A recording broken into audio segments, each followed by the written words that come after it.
Iya, Pak. Ya, berikutnya kita lihat adalah pertemuan kali ini adalah sistem documentation teknik, ya, atau dengan kata lain adalah teknik dokumentasi.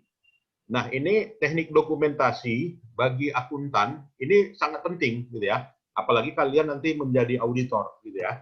Apalagi menjadi auditor, ya teknik dokumentasi wajib, gitu ya. Wajib wajib harus tersedia, ya. Karena dalam standar audit maupun juga di dalam penyusunan penilaian internal kontrol klien atau juga auditi, gitu ya. Itu salah satu dari teknik untuk memahami jalannya pengendalian internal perusahaan adalah dengan alat. Ya, itulah alat namanya teknik dokumentasi. Nah, jadi teknik dokumentasi ini nanti jenisnya ada 4 ya. Nah, jenisnya ada 4. Yang pertama, gitu ya. Yang pertama adalah flowchart diagram, gitu ya.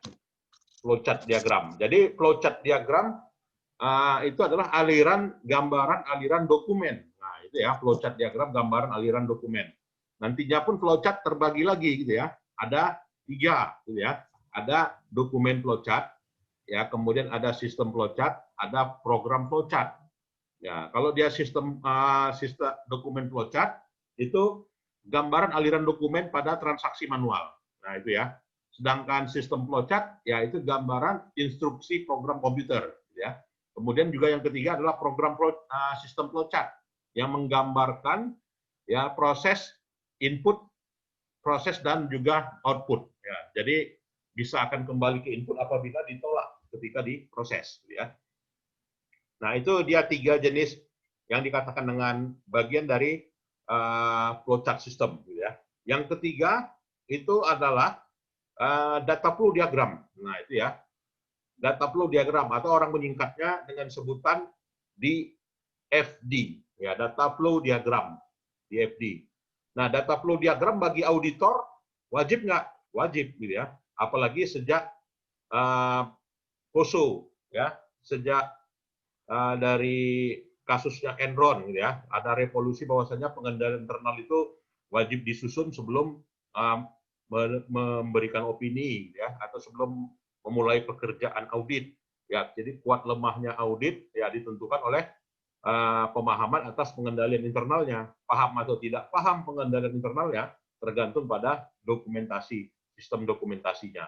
Nah, itu ya secara umum gambarannya. Jadi sistem dokumentasi yang kedua apa tadi? Adalah DFD, ya, data flow diagram. Yang pertama tadi ingat ya, flowchart diagram. Yang kedua adalah data flow diagram, ya kan? Yang ketiga apa? IR diagram. Nah, itu ya, entity relationship diagram, gitu ya. Yang keempat baru nanti diagram lainnya. Nah, jadi diagram lainnya ada juga ya, tapi yang populer di kalangan auditor ya. Kalau kalian nanti bekerja di BPK, gitu ya, atau bekerja di apa ya, di BPKP, gitu ya, kemudian kerja di kantor akuntan ya, teknik dokumentasi harus bisa nyusunnya. Ya, itu skill kemampuan kalian ya sebagai lulusan diploma nantinya. Ya, diploma itu harus mampu menyusun data flow diagram minimal ya. Kalau di sekolah informatika ya udah biasa mereka, udah memang syaratnya ya data flow diagram ini harus mahir, gitu ya. Nah, jadi nanti di sini topik kita mempelajari adalah bagaimana data flow diagram itu kita pahami, ya, kemudian juga bisa dievaluasi, kemudian juga bisa didokumentasikan.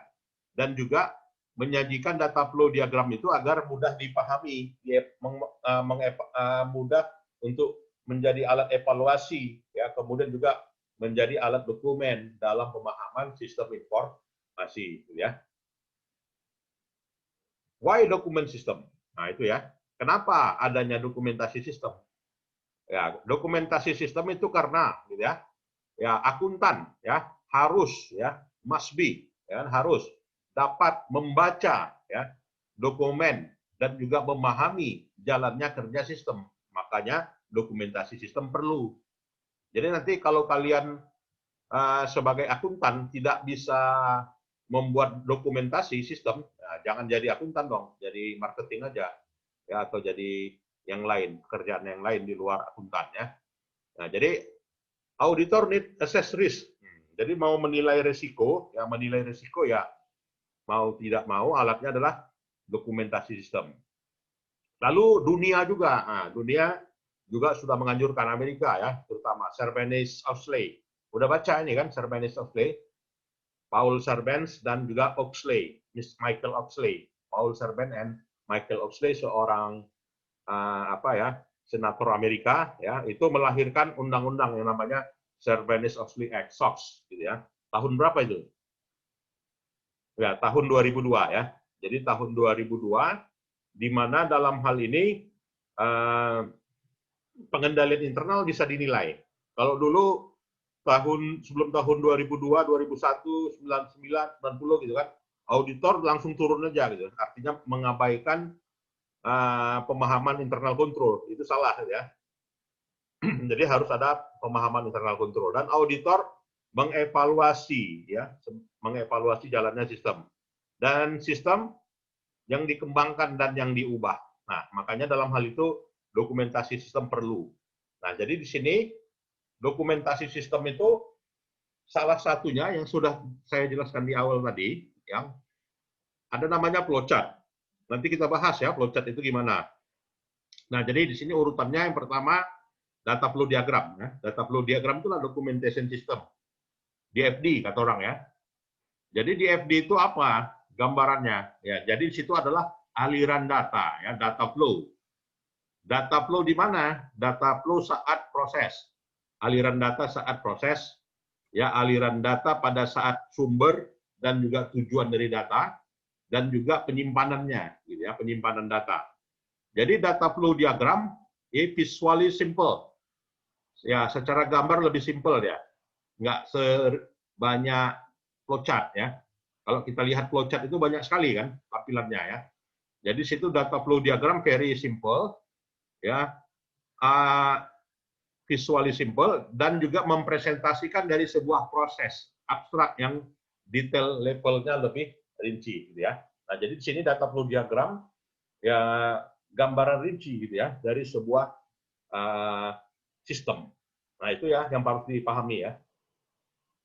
Nah, ingat, data flow diagram itu yang dialirkan apa aja? Dialirkan proses ya, dialirkan tujuan data ya, dialirkan penyimpanan data. Oke ya. Nah, ini contohnya.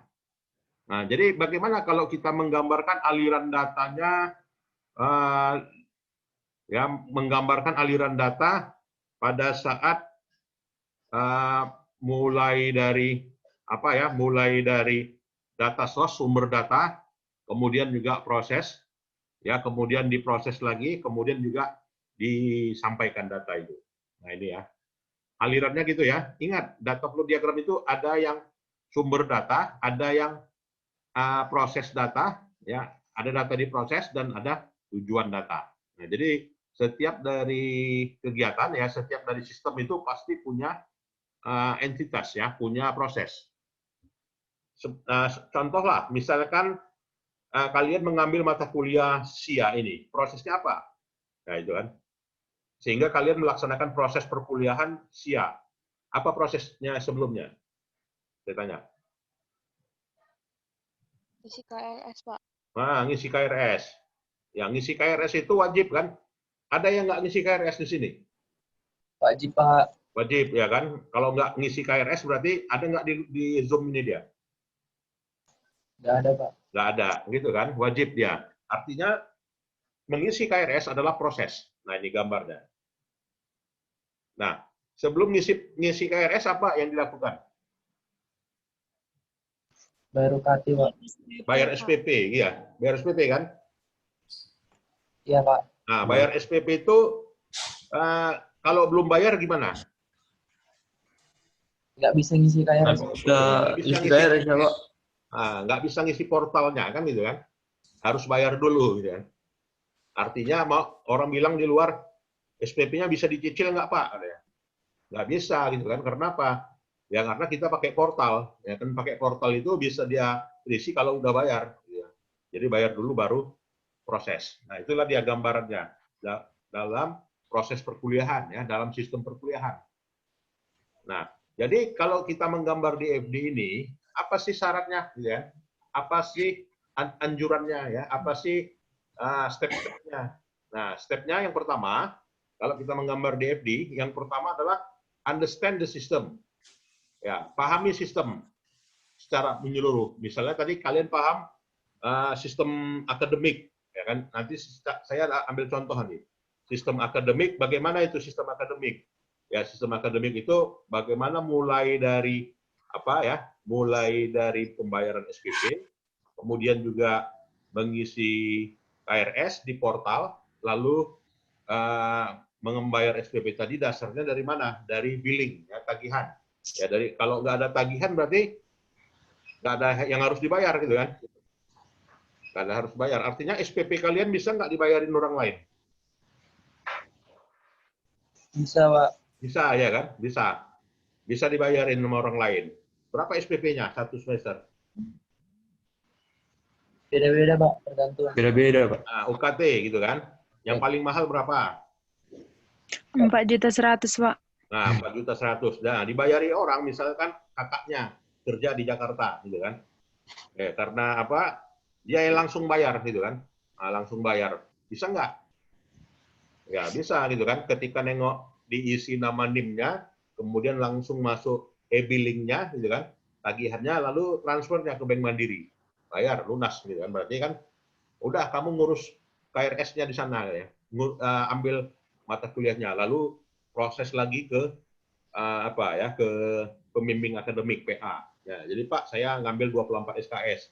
Nah, artinya 24 SKS dari mana itu? Udah di print gitu kan dari portal gitu kan. Kalau nggak bayar SPP ya nggak bisa di print tadi itu ya. Nah, itu jadi pemahaman dulu atas jalannya sistem. Dan di FD is simple representation, adalah representasi yang simple, yang menggambarkan secara relevan ya, apa saja yang dibutuhkan ya. Kemudian juga start with the high level context diagram. Nah, jadi di sini yang menggambarkan awal level diagram yang menunjukkan ya apa ya, how data flow, ya berasal dari mana data itu.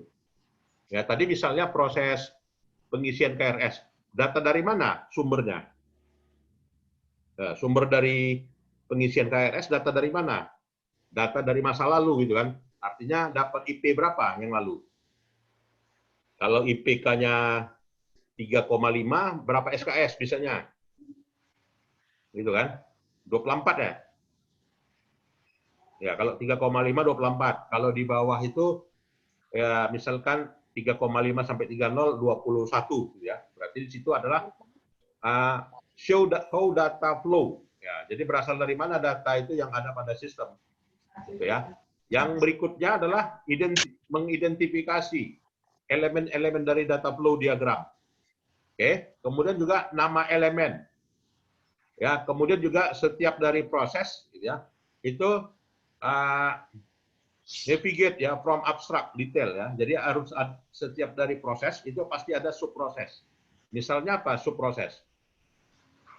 Ya misalnya kalian lah gitu kan. Subproses dari ikutnya UTS apa subprosesnya? Jadi sistem perkuliahan nanti dua proses kita bagi kan, yaitu sebelum mid dan sesudah mid. Nah, gitu ya. Jadi kalau dia sebelum mid apa sih prosesnya? Ya prosesnya harus ada absen 8 kali. Itu kan proses gitu ya. Setelah itu sebelumnya apa lagi prosesnya? Ya mengikuti ya tidak hanya absen di Google Classroom, tetapi juga harus ada di Zoom ya di perkuliahan ini. Jadi kalau ada di absen tapi tidak ikut di Zoom ya sama aja ya, artinya tidak mengikuti perkuliahan dinilai gitu ya. Kemudian juga setiap dari proses gitu. Dalam hal ini it's easy to read and understand ya. Jadi bisa dibaca dan dipahami. Nah, kemudian alat yang kedua itu adalah flowchart diagram. Ya, flowchart diagram itu simbolnya ada berapa simbolnya? Simbolnya ada 5 ya. Ya, ada 5 simbol flowchart. Yang pertama adalah simbol input and output. Ya, di buku saya ada itu. Nanti kalian baca aja buku saya, SIA ya. Simbol input dan output. Kemudian simbol apa lagi? Simbol proses. ya processing data. Yang ketiga adalah apa? Simbol storage, penyimpanan. Ya, yang keempat itu simbol apa? Simbol data flow. Simbol yang kelima apa? Simbol keputusan. Nah, itulah 5 simbol flowchart. Nah, ini kalau kita lihat simbol flowchart itu, tadi yang 5 simbol, nah di sini disebutkan simbol input-output. Kenapa nggak simbol input aja? Kenapa nggak simbol input aja? Ya, kalau dia simbol input aja, suatu saat yang di-input itu akan menjadi output. Ya, contohnya apa? Yang di-input akan menjadi output. Siapa bisa memberikan contoh? Tadi putus-putus, Pak. Ya, dia bisa jadi input dan juga bisa output. Siapa bisa memberikan contoh dari dokumen akuntansi? Misalnya, misalnya sales order (SO), ya kan? Sales order itu dokumen input atau output? Input. Ya, kenapa dia input? Ya karena ada yang mau pesan. Saya mau pesan sepeda olahraga, gitu kan? Sepeda lipat misalnya. Maka, oh Bapak ditanyanya, gitu kan? Siapa namanya, alamatnya di mana, ya, isi faktur, gitu kan? Berarti dipesan. Oke Pak, kami pesan dulu, ya. Nah, jadi di situ adalah input, ya. Bisa dia sebagai input. Kapan dia sebagai output?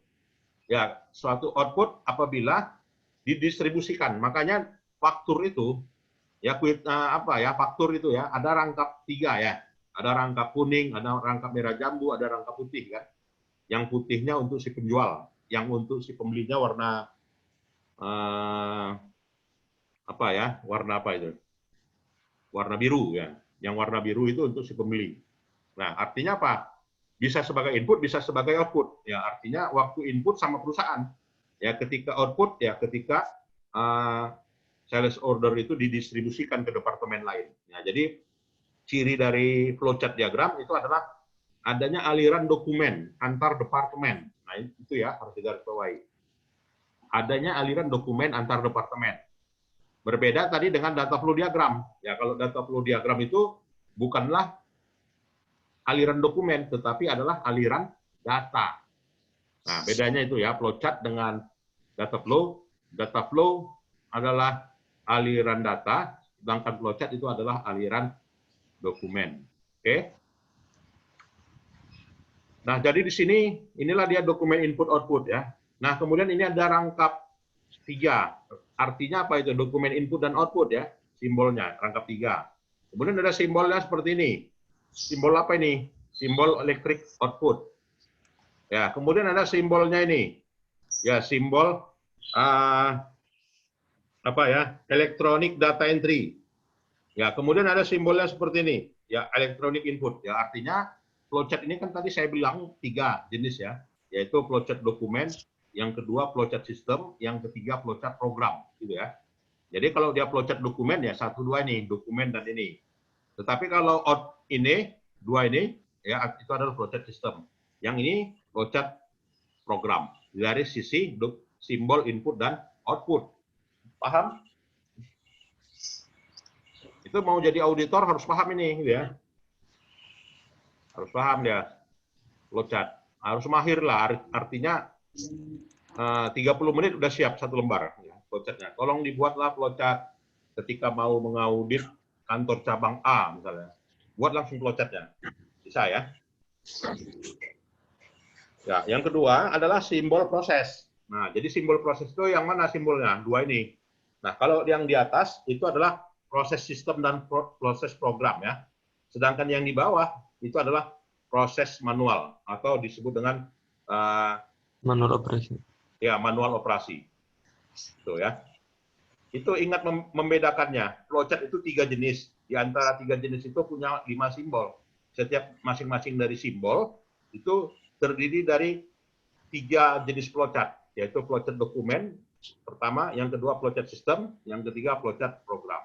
Itu cara memahaminya ya. Mau jadi auditor harus hafal ini. Ya, harus hafal kalian simbol-simbol ini. Karena simbol ini belum ada yang merubah ya. Dari literatur buku-buku SIA yang ada, belum banyak berubahnya nih dari tahun 70 sampai sekarang. Karena komputer sendiri ya tahun 70 ya berkembangnya, belum ada berubah. Nah, kalau dia simbol penyimpanan. Nah, kalau yang simbol penyimpanan ada gambar ini N, berarti simbol penyimpanan apa ini? Numerikal, berdasarkan angka, gitu kan. Nah, itulah dia simbol penyimpanan di mana? Flowchart mana? Flowchart dokumen. Kalau dia simbol ini adalah flowchart program. Simbolnya ini ada simbol flowchart sistem. Ini simbol apa? Flowchart dokumen. Itu cara memahaminya ya. Dokumen penyimpanan ya. Kemudian flow and miscellaneous symbol ya, simbol aliran dan simbol lainnya. Jadi simbol aliran dan simbol lainnya yang digambarkan seperti ini, tanda panah, ya, kemudian tanda seperti ini, kemudian bulat, ya, kemudian seperti ini, kemudian seperti ini. Baik, ada yang mau bertanya? Silakan. Mau diskusi, adik-adik sekalian? Sampai sini belum ada, Pak. Belum ada ya. Jadi kita paham semuanya ini ya. Oke ya, baik. Nah, jadi flowchart itu yang saya bilang tadi, 3 ini ya.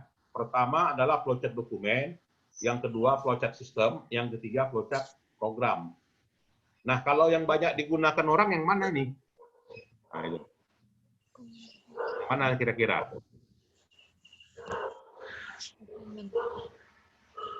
Yang mana yang banyak digunakan orang? Siapa bisa jawab? Antara dokumen sama sistem. Yang banyak digunakan orang adalah flowchart dokumen. Dokumen. Nah, dokumen. Artinya apa? Ya, flowchart dokumen itu mau kita gambar pakai Microsoft Word bisa nggak? Bisa sih, Pak. Bisa, ya kan pakai apa itu? Pakai shape ya. Shape. Di menu figure, lalu ada shape. Lalu ada gambar simbol-simbolnya. Klik aja di situ gambar ya. Atau pakai aplikasi khusus. Microsoft Visio ya. Microsoft Visio. Nah, guidelines for drawing flowchart.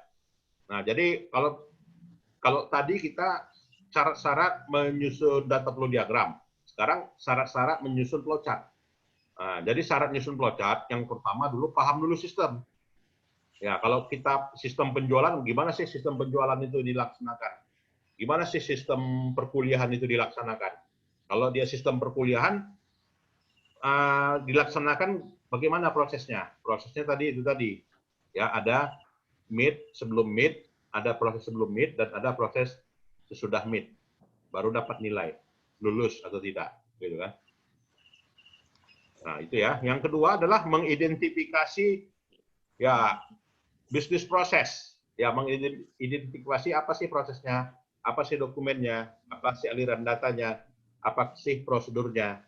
Kemudian juga organize yaitu the flowchart grid top to bottom and left to right, ya dari atas ke bawah. Ingat ya, gambar flowchart itu selalu dia dari atas ke bawah, seperti halnya apa ya, seperti top to bottom artinya ya, artinya seperti hujan turun. Hujan turun itu kan dari atas ke bawah ya kan, nggak ada hujan turun yang dari bawah ke atas. Atau juga gambar flowchart itu dari kiri ke kanan, ya left to right. Kemudian juga name element descriptively, ya nama elemennya dideskripsikan ya, diberi keterangan. Nanti saya berikan contoh. Kemudian juga is visual way to represent activity in business process. Nah, jadi ada aktivitas proses yang ada di dalamnya ya. Nah, kita lihat ini. Nah, inilah gambar proses dari data flowchart diagram tadi ya. Ini dia simbol start mulai ya. Ini simbol akhir. Ingat ya, bulat yang ada garisnya tebal, gambar prosesnya berakhir. Sedangkan bulat yang gambar boundary-nya tidak tebal, itu belum berakhir atau masih mulai. Oke? Ya, kemudian simbolnya seperti ini. Ini adalah simbol proses. Ya, dalam data flow diagram, simbol proses sama ya dengan ini, dengan flowchart. Kemudian keputusan, ya simbolnya diamond seperti ini. Kemudian simbol flow, ya ini adalah aliran data ya atau aliran informasi. Sedangkan tanda panahnya titik-titik itu adalah simbol Ya, artinya di sini lampiran katanya ya. Annotation. Ya, simbol lampiran. Oke. Nah, jadi contohnya lah ya, payroll business process diagram example. Ya, bagaimana sistem penggajian itu? Nah, sistem penggajian itu melibatkan yang pertama adalah pegawai itu sendiri.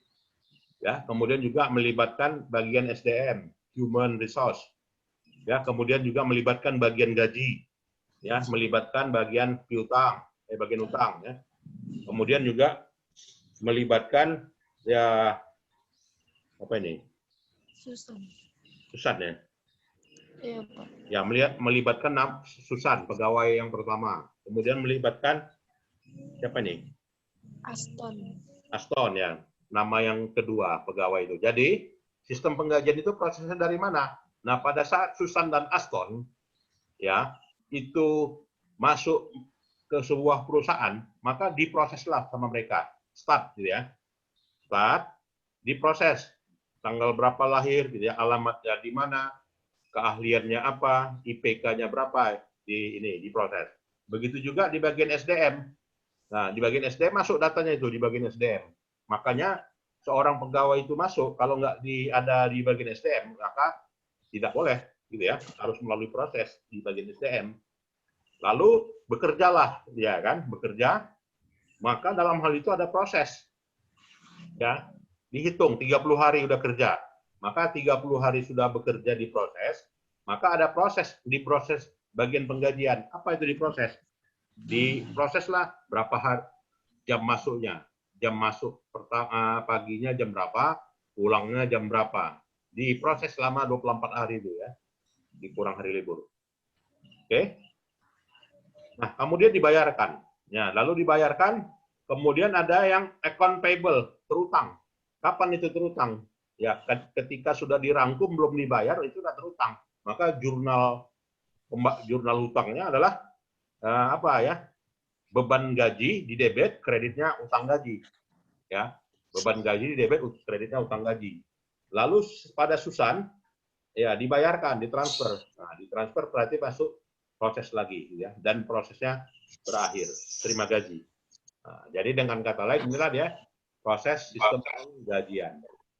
Ada pertanyaan dari DFD ini? Silakan. Jelas? Nah, jadi hanya menggunakan simbol-simbol deh ya. Makanya simbolnya harus hafal. Makanya kalau nggak hafal simbol ya nggak bisa kita nyusun flowchart diagram. Contohnya ini ya. Contoh yang lainnya saya berikan.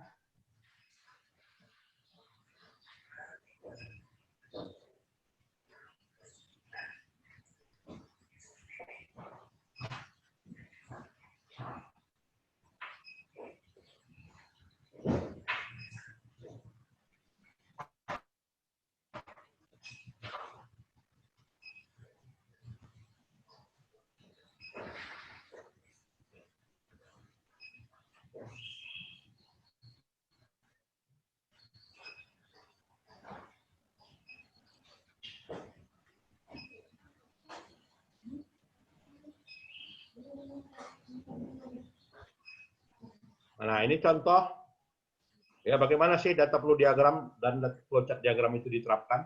Nah, ini dia. Nah, jadi flowchart diagram sebagai berikut ya. Nah, ini tadi flowchart itu adalah dokumen detail yang dibutuhkan dalam kita menyusun sistem informasi, di mana flowchart itu digunakan mendokumentasikan sistem secara grafik dan penjabaran prosesnya ya. Jadi flowchart-nya berfokus pada aspek-aspek fisik. Dan flowchart itu input yang baik gitu ya. Nah, jadi flowchart itu nih saya ulang lagi tadi, sistem flowchart, dokumen flowchart, kemudian juga program flowchart. Program flowchart ya. Kalau ada lagi literatur lain menambahkannya dengan sebutan hardware flowchart. Itu ya. Hardware flowchart. Boleh aja ya kalau mau menggunakan istilah itu. Ini kuat ya. Itulah nanti skill kalian ya, skill kalian apalagi nanti sebagai auditor. Ya, sebagai auditor itu harus bisa menyusun ini.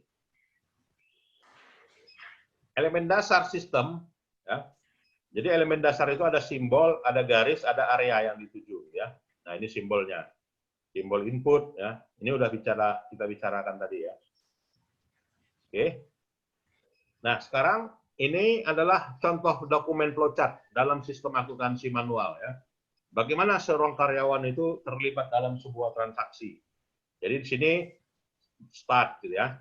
Kemudian sajikan dokumen sumber, ya. Dokumen sumber apa itu? Absensi. Jadi absensinya sekarang udah pakai apa ya? Computerized, ya. Maka dalam computerized itu masukkan NIM, ya kan, lalu login, ya, absennya dapat, gitu ya.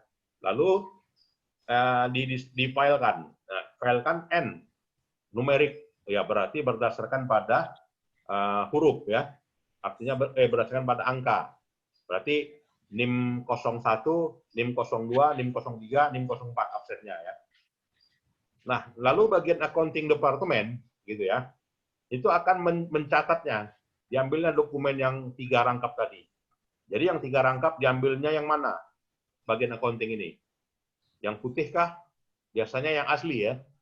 Nah, biasanya yang paling atas diambilnya. Paling atas di jurnalnya. Ya, di jurnalnya.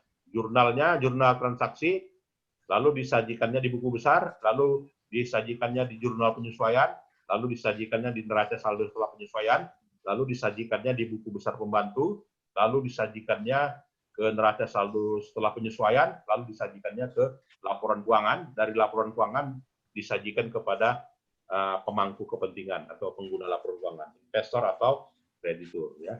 Ada pertanyaan di sini? Nah, jadi kalau kita mau menggambarkan, coba gambar flowchart diagram siklus akuntansi. Gambarnya inilah dia. Ya, kalau kita mau menggambarkan data flow diagram, flowchart diagram siklus akuntansi. Nah, itu. Nah, jadi di sini data, kalau misalnya menggambar data flow diagram saat order penjualan, ya kita buat flowchart-nya seperti ini. Ya, melibatkan apa penjualan itu? Siapa aja yang terlibat kalau kita dalam dokumen dalam kegiatan penjualan? Ya, misalnya kan kalian nanti sebagai kasir, gitu ya, buat buktinya, buat flowchart-nya, katanya. Nah, harus buat seperti ini. Jadi pelanggan, ya, pelanggan itu mengorder dari mana? Dari sistem. Ya, misalnya mengorder, kalau misalkan pesan naik GoSend, gitu ya. GoSend itu kan kita ngorder, ya. Ngorder itu. Isi nama, tujuan dikirim barangnya kemana. Ya, cari alamatnya, gitu kan, order itu. Setelah itu di-print, gitu ya. Di-print, dicetak, dan didistribusikan ke bagian gudang. Gudang, ada nggak barangnya? Ada. Kalau ada, kirim. Nah, maka dikirimlah dia. Di-order lah. Lalu di pembayarannya gimana? Ya, pembayarannya kredit, Pak. Ada DP, ada kredit. Ya, bagian kredit terlibat. Ya, jadi dokumennya dikirim juga ke bagian kredit. Nah, lalu dievaluasi, ya, lalu difilekan. Nah, itulah, ya. Begitu juga kalau flowchart pembuatan daftar gaji. Nah, melibatkan apa departemennya atau departementalisasinya? Ada pimpinan, ada bagian administrasi, ada pegawai, ya. Ada pimpinan, ada bagian administrasi, ada pegawai. Jadi di sini pimpinan itu mau menyusun daftar gaji, menandatangani daftar gaji, ya. Bagian kepegawaian apa? Membuat gaji, ya, lalu memfilekan. Pegawai apa? Ya, pegawai menginput kartu pegawai, menginput daftar jam kerja, ya, lalu dibayarkan. Oke. Nah, kalau data flow diagram, ya, tadi saya di awal sudah jelaskan, data flow diagram itu adalah alirannya data, ya, aliran data. Jadi data flow diagram itu simbolnya, ya, entitas 1, ya, data flow 2, ya, proses 3, yang keempat penyimpanan data. Simbolnya gimana? Ya, simbolnya ini. Nah, ini simbolnya. Ya, ada simbol entitasnya seperti ini, ya ada simbol proses, ya ada prosesnya seperti ini. Nah, jadi mau pilih yang mana? Apakah pendekatan DeMarco dan Jordan atau pendekatan Jane and Serson? Mau pilih yang mana? Ya, mau pilih yang mana? Kalau buku saya pakai pendekatannya Jane and Serson ya, bukan pendekatan Jordan and DeMarco. Nah, itu buku-buku STIA itu masing-masing ada pendekatannya. Mereka pakai yang mana ya? Saya pun juga apa ya? Kalau saya pakai Jane and Serson. Nah, jadi kalau Jane and Serson itu simbol proses itu seperti ini ya. Simbol entitas seperti ini, ya simbol penyimpanan data seperti ini, simbol data flow seperti ini. Ada yang mau ditanyakan di sini? Silakan. Jadi mahasiswa, any question? Silakan. Pak, Ya. Pak, penggunaan itu kan Pak simbolnya berbeda kan Pak? Simbol? Simbol antara yang Jordan sama Sarson kan berbeda. Ya. Nah, jadi maksudnya tuh kayak apa beda simbol ini bakal berpengaruh gitu Pak? Nah, Ada ini cuma kayak pengenal aja. ya simbol ini apa artinya? Nama sama, orangnya beda, gitu ya. Artinya kalau dia simbol proses menurut DeMarco, dia bulat seperti ini ya. Tetapi kalau Jane, proses itu ada seperti ini, ada garis. Itu simbol proses, sama-sama proses ya. Tapi gambarnya beda ya, satu bulat, satu ini. Kalau buku saya pakai ini, Jane ya. Bukunya Romney pakai apa? Yang kalian lihat tadi. Romney pakai apa? Romney kalau nggak salah pakai yang Marco Pak. Romney ya, pakai Marco ya? Iya kayak apa? Nah, Saya nggak tahu. kalau bukunya Wilkinson ya, setahu saya pakai DeMarco. Kalau Romney itu dia pakai Jane. Nah, PDF-nya udah saya share kemarin kan, bukunya Romney ya. Udah saya upload di Google Classroom ya. Pak, kan ini kan Pak, dia kan ini menurut saya kalau misalnya kita buat nih kita buat misalnya sistem penjualan, Ya. satu pakai yang Marco, satu pakai yang Saxon. Ya. Nah, Nggak itu bisa. nanti bakal ada pengaruh nggak Pak misalnya? Nggak boleh. Jadi harus kita, misalkan tadi sistem penjualan, pakai pendekatan DeMarco aja.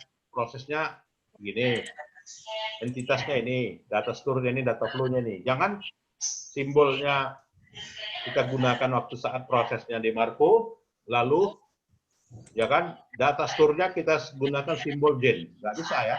Jadi hanya apa aja gitu kan, hanya kekonsistenan ya. Jadi kekonsistenan penggambaran ya, pendekatan boleh pakai Jane, boleh pakai DeMarco. Mau pilih yang mana? Itu ya. Jadi pendekatan apapun nggak bakal berpengaruh sama sistemnya gitu Pak. Nggak pengaruh sama Cuma sistemnya. bentuknya aja. Karena DFD ini kan hanya menggambarkan sederhana, ya kan, dituangkan secara sederhana dari sistem yang luas menjadi satu lembar atau dua lembar kertas. Gitu kan. Kalau kita tanya-tanya kan, wah ini mana gambarannya? Gambaran detailnya gimana? Gambaran tertulisnya gimana? Nggak dapat kita. Gitu kan. Jadi haruslah dibuat DFD-nya. Apalagi programmer ya, apalagi analis. Ya, programmer atau analis wajib dibuat ini. Ya, kalau auditor nanti misalnya kalian kerja sebagai auditor, DFD jarang diminta ya, kecuali kalian programmer. Kalau dia sebagai auditor, flowchart ya, wajib buat. Mau sebelum audit, buat flowchart-nya. Audit perusahaan A, buat flowchart-nya. Audit perusahaan B, buat flowchart-nya. Audit perusahaan C, buat flowchart-nya. Itu ya, perlunya dia, flowchart ini. Nah, peraturannya dalam DFD ini, nggak boleh entitas, ya, antara entitas tidak boleh terjadi relasi, ya. Antara entitas tidak boleh terjadi relasi. Artinya tadi, antara entitas, misalnya external entity dengan ini, external entity, nggak boleh ada relasi. Misal, saya dengan mahasiswa boleh nggak ada relasi? Artinya boleh nggak kalian berhubungan dengan saya sebelum ngisi KRS? Boleh-boleh aja gitu kan, tapi pendekatannya pribadi kan. Tapi kalau secara akademik nggak bisa. Ya harus mengisi KRS, harus mengisi e-billing, ya kan, baru turun perkuliahan ya. Jadi prosesnya ada, ya. Artinya mahasiswa jumpa dosen ya harus melalui proses. Prosesnya apa? Proses pengisian KRS. Itu artinya ya. Artinya yang ini. Antara entitas luar tidak boleh terjadi relasi. Ya, harus melalui proses. Ya, harus melalui gambar ini. Prosesnya apa? Proses 1.0. Proses apa itu? Proses pengisian KRS. Ya, tidak boleh ada data flow antara entitas luar dengan data store. Ya, tidak boleh ada data flow antara entitas luar dengan data store. Ya, data flow dengan data store nggak boleh. Jadi data store dengan data flow ini, jadi tanda panah. Jadi data store 1 dengan data store 2 itu tidak boleh berhubungan. Misalnya apa? Misalnya database pelanggan dengan database penjualan, ada nggak hubungannya? Memang ada hubungannya, tetapi harus ada proses. Misalnya apa tadi? Misalnya penjualan, gitu kan? Ya Kak, maka penjualan itu ada di data store penjualan, daftar pelanggan, gitu ya. Daftar pelanggan ada lagi daftar hutang, daftar piutang. Nah itu. Jadi data store itu bisa terhubung apabila harus melalui proses. Nah jadi sangat penting proses itu. Mahasiswa tidak bisa akan mendapatkan gelar sarjana tanpa melalui proses perkuliahan. Ya tanpa melalui proses ini ya, tanpa melalui proses pengisian KRS. Kalau ada yang mahasiswa bisa tamat tanpa itu, nonsens gitu ya, tidak mungkin.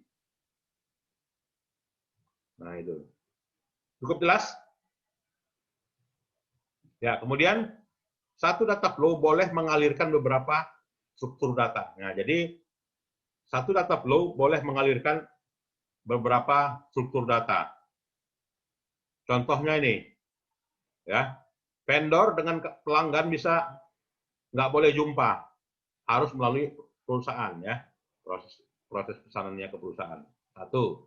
Yang kedua, vendor dengan pelanggan ya antara vendor dengan database produk tidak bisa ada vendor ini mengakses data produk, harus melalui apa? Perusahaan. Perusahaan berarti harus melalui surat, buat surat dulu ya. Dari buat surat baru boleh mengetahui data-data produk atau menghubungi menghubungi marketingnya. Ya kalau udah dihubungi marketingnya maka bisa diketahui produknya. Itu ya simbol ini maknanya. Kemudian proses ke supplier itu bisa 2 kiriman data. Apa itu? Order barang, retur barang boleh. Ya artinya mengalirkan 2 dokumen setiap proses. Boleh-boleh aja. Oke ya. Nah, kemudian juga petunjuk dalam pembuatan DFD, penamaannya yang jelas, sebaiknya gunakan nama yang mengacu pada fungsi, yaitu kata kerja yang spesifik. Ingat ya, dalam pembuatan DFD, setiap proses itu adalah verb-ing, data kata kerja ya, verb-ing. Misalnya updating, ya misalnya inputting, input ya, menginput. Kemudian juga processing. Jadi bukan hanya proses, tetapi processing. Jadi ada perubahan dari kata benda menjadi kata kerja. Kalau ditambah ing kan baru menjadi kata kerja ya kan, dalam bahasa TOEFL ya. Beri nomor. Nah, jadi setiap proses itu ada nomornya. Kemudian gambarannya berulang, ya, bentuk ukurannya harus sama. Ya. Hindari proses yang punya masukan tapi tidak punya keluaran. Itulah disebut dengan fenomena black hole. Ya ada proses, tapi inputnya tidak, outputnya tidak ada, sama aja ya. Berarti mahasiswa masuk kuliah, masuk USU, tapi nggak tamat-tamat, harus tamat, gitu kan? Kalau tidak, berarti terjadi yang namanya black hole. Masuk bisa, tapi tamat nggak bisa. Nah, itu ya, black hole. Atau ada yang punya keluaran, tapi tidak punya masukan. Contohnya apa itu? Itulah fenomena miracle. Ada keluaran, tapi tidak punya masukan. Contohnya apa? Nggak, contohnya mahasiswa bisa mendapatkan gelar SE, tapi nggak jelas ya masuknya dari mana. Tiba-tiba ada dia di lokal, ya kan? Berarti dari mana masuknya? Ya, saya kurang tahu juga. Gitu. Berarti itulah namanya fenomena miracle. Ya, misalnya apa? Order barang datang, gitu ya, tapi saya nggak pesan. Itu fenomena apa? Fenomena miracle ya. Miracle. Saya nggak ada pesan, tapi kok datang kopi gitu kan. Pak, ini kopinya kok diantar ke saya nggak ada pesan loh. Gitu kan. Berarti fenomena apa? Miracle ya. Kalau black hole gimana? Punya masukan tapi tidak punya keluaran, gitu kan? Ya itu tadi tidak ada outputnya. Hati-hati dengan data flow dan proses yang tidak dinamai karena akan mengakibatkan elemen data saling tidak berhubungan ya, akan menjadi satu. Nah, setiap dari data flow diagram itu harus ada konteks diagram namanya ya. Jadi konteks diagram ini adalah gambaran eksternal dan internal dalam suatu sistem. Gambaran internal dan juga eksternal dari suatu sistem. Nanti kalian bisa dengar lagi ya video perkuliahan ini di YouTube saya ya. Tolong diakses ya, dilihat kalau mau mengulang kembali ya. Nah, jadi sini ya contohlah di FD penjualan ya, sistem penjualan. Nah, jadi kalau di FD sistem penjualan itu melibatkan entitas apa aja yang terlibat? Melibatkan entitas pelanggan, ya, melibatkan entitas supplier, ya, melibatkan entitas manajemen perusahaan, melibatkan entitas bank, ya. Cukup paham?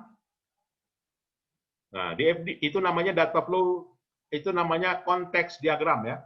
Jadi konteks diagram itu adalah konteksnya internal dan juga konteksnya eksternal atas suatu sistem.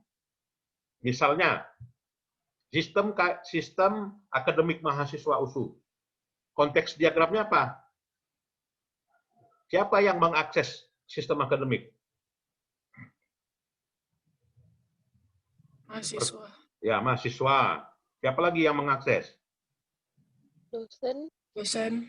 Kalau dosen ada mengakses sistem akademik? Dosen ada. Orang tua ada nggak? Orang tua nggak ada, Pak. Enggak, Pak. Nah, berarti kalian nggak pernah dicek ya IPK-nya sama orang tua ke sistemnya? Ada yang ngecek? Ada KHS, Pak. Jadi tinggal kasih aja. Apakah percaya gitu kan?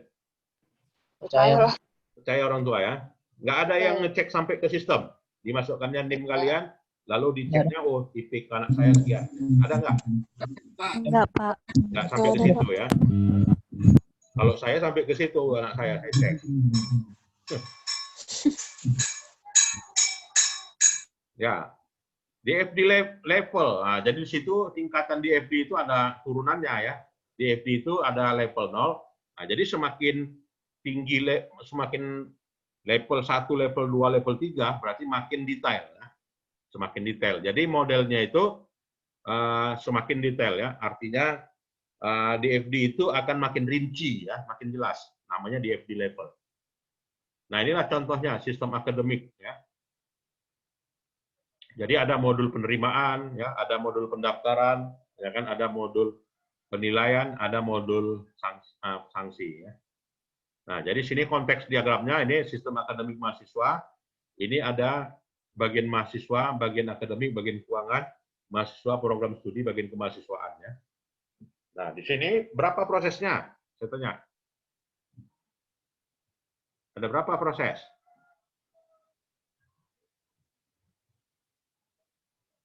Ada berapa prosesnya di sini? 4, Pak. Ada 4, ya kan? Proses yang pertama apa? 4, Pak. 4 ya. Betul. Penerimaan mahasiswa. Ya, penerimaan mahasiswa proses. Berarti pakai diagram model siapa ini tadi? Jordan atau Jane?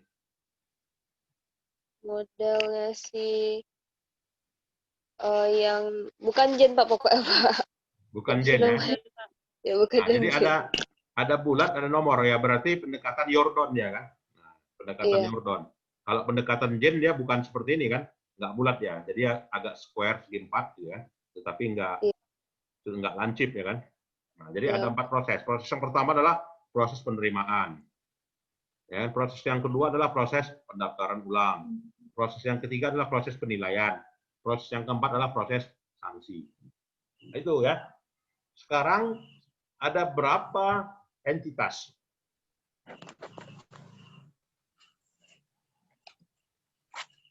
Nah, entitas ada berapa? Entity ya. Coba jawab. 5, Pak. 5 ya. 4 ya, Pak. 4. 5, Pak. 4 atau 5? Atau 3?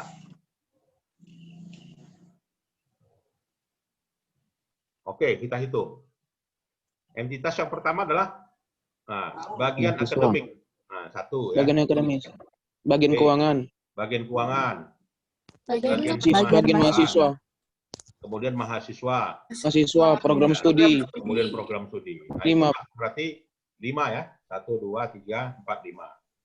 Iya, Pak. Panitia nggak masuk Pak. Kenapa? Panitia penerima mahasiswa baru nggak masuk ya Pak? Itu bukan Panitia. entitas. Oh ya, ini entitas ya. Oh iya, 6. 6 ya. Panitia. Segi 4 ya kan? 6, betul. 1, 2, 3, 4, 5, 6. Oke. Nah, sekarang apa lagi yang belum kita jelaskan? Data store. Nah, data store-nya ada berapa?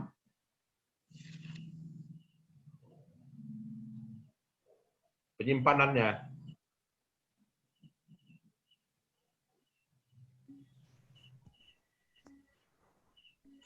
10, Pak. 9 ya, Pak. 10. 10. Ya, kita hitung. Pertama, Calon mahasiswa baru. calon mahasiswa baru. Berarti daftar mahasiswa baru dalam tabel Excel. Berarti penyimpanannya di Excel. 1. 2. Nilai konversi. Kemudian 3. Kartu hasil studi. Kemudian yang keempat, data mahasiswa. Kemudian yang kelima, non-aktif. Kemudian yang keenam, kurikulum. Kemudian yang ketujuh, KRS. Kemudian yang ke-8, daftar nilai. Kemudian yang ke-9, kartu, ya apa nih, kartu Rencana studi sementara. rencana studi sementara. Kemudian yang ke-10, keuangan. Ya. Berarti ada 10 data store. Data flow ada berapa? Banyak ya? Banyak Pak. Oh, banyak sekali. Inilah yang garis hitamnya lah data flow namanya. Ini garis hitam data flow. Inilah data flow dia. Cukup jelas? Cukup, Pak. Ya, cukup jelas ya. Baik, saya tugaskan di rumah. Ya, coba buatlah data flow diagram. Ya, data flow diagram sistem penerimaan data flow diagram sistem penerimaan karyawan pada PTX. Sistem penerimaan karyawan pada PTX diminta buatlah data flow diagramnya. Sistem penerimaan karyawan ya pada PTX. Masing-masing tugasnya ya. Oke, kalau sudah nanti di-upload di Google Classroom ya. Baik Pak. Baik. Cukup jelas? Ada lagi? Dikumpul apa ya? Kumpulnya kapan Pak deadline? Kumpul minggu depan. Ya, minggu depan ya. Jadi sebelum perkuliahan udah di-upload semuanya. Baik, Pak. Ya, baik ya. Baik, kalau tidak ada saya kira itu aja perkuliahan kita hari ini. Mudah-mudahan bisa dipahami dan nanti bisa diulang kembali ya pada link channel YouTube ya perkuliahannya. Baik, ini foto bersamanya tolong di foto komting ya dan di-upload di di Google Classroom. Ya. Jessica. Ya. Baiklah, lebih dan kurang itu aja. Saya tutup ya. Selamat pagi. Wabillahi taufiq wal hidayah. Assalamualaikum warahmatullahi wabarakatuh. Waalaikumsalam warahmatullahi wabarakatuh. Ya, sehatnya semuanya. Ya, Pak. Ya, Pak. Iya, Pak. Buka mumik. Oke.